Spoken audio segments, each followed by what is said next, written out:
हाय guys. नहीं, mike, camera, testing, vision clear है।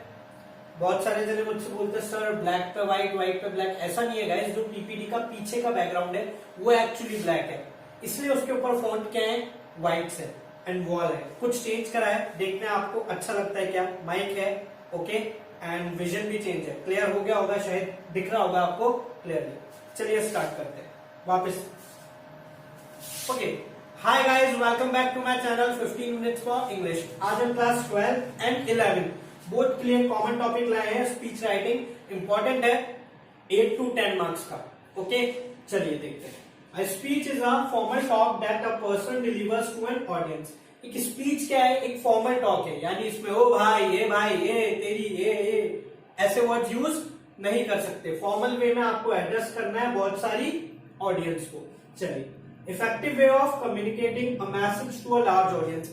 एक साथ हम क्या करते हैं, बहुत सारे लोगों को एक मैसेज प्रोवाइड करवाते हैं। क्लियर? चलिए स्लाइड चेंज करते हैं। कुछ इंपॉर्टेंट टिप्स हैं जो मैं हर बार देता हूं, वो देखते हैं।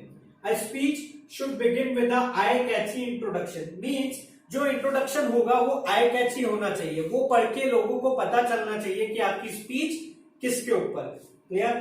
चलिए नेक्स्ट देखते हैं। Don't cross word limit of 150 to 200 words. जो वर्ड लिमिट आपको क्वेश्चन में दी होगी वो बेसिकली यहाँ जहां तक है मैं श्योर हूं यही देंगे 150 to 200 वर्ड्स, तो आपको इसको क्रॉस नहीं करना है।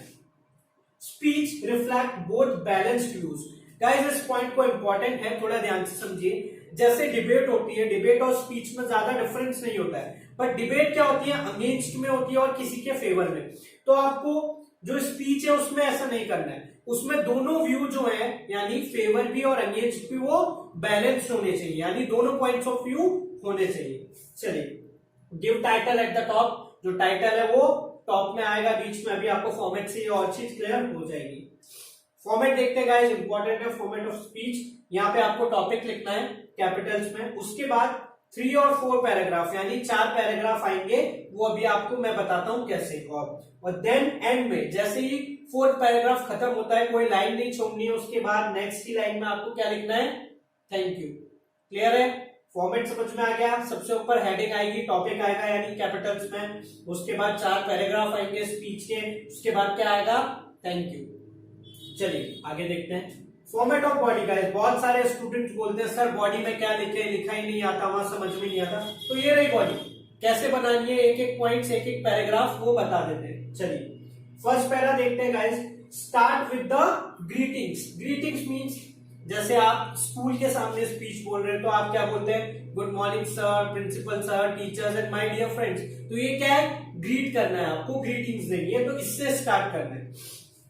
और देखते हैं introduction of yourself and the topic. और इसमें आप क्या दे सकते हैं, आपको इंट्रोडक्शन देना है, किसका, अपना और टॉपिक का। चलिए एग्जांपल के थ्रू और समझा देता हूं गाइस कैसे स्टार्ट करना है, एक प्रॉपर तरीका देखिए। ये फर्स्ट पैराग्राफ है, आप बोलेंगे सर ये तो लाइन है इतनी सी, तो आपको वहां पे ऐसे ही लिखना है। ये जो फर्स्ट लाइन है, respected principal sir, teachers and my dear friends, इसको आपको वहां अलग से सबसे पहला पैराग्राफ मान के ही लिखना है। इससे ऊपर क्या आएगा, हेडिंग आएगी, बस। क्लियर है? चलिए देखते हैं। फर्स्ट लाइन समझ में आई आपको हमेशा ये लिखनी है। बस आपको अगर कहीं और प्रेजेंट कर रहे हैं स्पीच, तो वहां पे जो आपके जजेस होंगे, जो टीचर्स होंगे या जो भी आपके एल्डर्स हो, उनके लिए ये चेंज कर देना है। क्लियर है? बाकी ये लाइन देख लीजिए, respected principal sir, teachers and my dear friends. Next line पे आते हैं। टुडे आई, यानी अपना यहाँ पे आपने क्या लिखा, नेम लिखा। जो भी नेम क्वेश्चन में दे रखा है वो यहाँ पे हमेशा चेंज होता रहेगा। Would like to express my views on the topic. Line same use कर सकते हैं आप, इसका मतलब ये है मैं यहाँ पे अपने व्यूज प्रेजेंट करने वाला हूं। और टॉपिक, जो भी टॉपिक हमेशा क्वेश्चन में आएगा वो आपको यहाँ लिखना है। तो गाइस क्लियर है? अब आप मुझसे ये मत बोलिएगा सर फर्स्ट पैराग्राफ में क्या रखे, स्टार्ट कैसे रखे। मैंने कंप्लीट समझा दिया यहाँ पे, और आप इसी को यूज कर सकते हैं। बस वहां क्वेश्चन में से थोड़ी सी इंफॉर्मेशन आपको कलेक्ट करनी है और वो यूज करनी है, जैसे नेम हो गया, टॉपिक हो गया। Thumbs up. चलिए नेक्स्ट पैराग्राफ देखते हैं। Paragraph second, elaborate the topic, यानी जो भी आपका टॉपिक है उसको इलैबोरेट करिए, जितना समझा सकते हैं उतना समझाइए। डिफाइन द टॉपिक प्रॉपरली, कोई अच्छी सी डेफिनेशन या किसी तरीके से डिफाइन कर सकते हैं, डेफिनेशन दीजिए, डिफाइन करिए। Include examples and evidences data to support the idea. जो एग्जांपल्स आपके दिमाग में आ रहे हैं इस टॉपिक को लेके, जो एविडेंसेस, प्रूफ, ट्रुथ, वो सबूत, माय नॉट, ये रहा सबूत, वो आपके पास है, वो दीजिए। Data to support the ideas, कुछ आइडियाज जो है आपके पास उसको सपोर्ट करने के लिए जो डेटा है, फैक्ट है कि सर ये आइडिया मेरा यहाँ काम कर सकता है, वो बताइए। इसमें कॉजेस बताइए, इसके इफेक्ट्स बताइए, और इसकी वजह से जो कंडीशन है, जो प्रेजेंट स्टेट है, प्रेजेंट स्टेट का मीन्स मैं कैसे समझाऊं आपको, समझिए, पोल्यूशन है, ओके, तो उसकी वजह से अभी प्रेजेंट स्टेट क्या है, दिल्ली में कितना पोल्यूशन है, ये आप यहाँ पे बता सकते हैं, ओके, तो इसका मतलब हो गया प्रेजेंट स्टेट। क्लियर है गाइस, ये पॉइंट समझ में आए? तो इससे आप काफी बड़ा पैराग्राफ बना सकते हैं। अब आप मत बोलिए, चलिए आप स्टूडेंट से आप बोल सकते हैं, वापस पूछ सकते हैं सर क्या लिखे सेकंड पैराग्राफ में, तो ये सब इसके थ्रू मैं काफी बड़ा एक काफी अच्छा सेकंड पैराग्राफ बना सकता हूं। टॉपिक को डिफाइन कर देता हूं अच्छे से, उसके एग्जांपल लिख देता हूं, उसकी कुछ डेटा है, उसके कुछ एविडेंसेस है वो लिख देता हूं, इफेक्ट्स क्या हो रहे हैं इस चीज के वो लिख देता हूं, प्रेजेंट स्टेट क्या है, रेमेडियल मेजर्स, ओके, अच्छा पॉइंट है गाइस, इसको ध्यान से समझिए। कुछ आप क्या कर रहे हैं, कुछ आप ऐसे कॉज ले रहे हैं या कुछ ऐसा तरीका अपना रहे हैं जिससे इसका प्रभाव, जिससे इसका जो इफेक्ट है वो कम हो रहा है, वो बताइए यहाँ पे। क्लियर है गाइस, समझ में आया?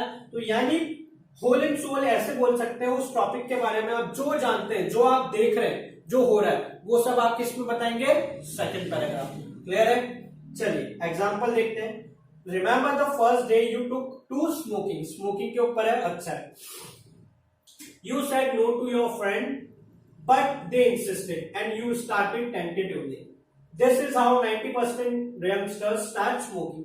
तो यहाँ पे स्मोकिंग के बारे में जो भी पता है लोगों को, कैसे स्टार्ट हुआ, कैसे फ्रेंड्स ने बोला, कैसे हमने मना करा, बट फ्रेंड के कहने पे कर लिया, तो कैसे स्मोकिंग स्टार्ट हुई, उसके कॉजेस क्या है, क्या क्या चीजें हो रही है, वो सब आपको इस पैराग्राफ में बताना है। मेरे ख्याल से यहाँ एग्जांपल से आपको समझ में आ गया होगा।